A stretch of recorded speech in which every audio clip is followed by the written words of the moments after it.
Let's see how experiential learning cultivates critical skills. Experiential learning is a dynamic approach that builds essential workplace skills through interactive activities. Here's how: building bridges between theory and practice. Experiential learning engages multiple senses and different learning styles. Visual learners benefit from demonstrations, while kinesthetic learners grasp concepts through physical involvement. This approach strengthens neural connections between theory and practice, deepening understanding. Owning problem-solving skills.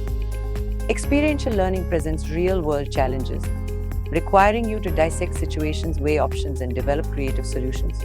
This approach hones your problem-solving abilities, making you more resourceful and adaptable. Critical thinking, essential for effective problem-solving, is nurtured through experiential learning. Implementing experiential learning can significantly enhance your team's performance and drive organizational success.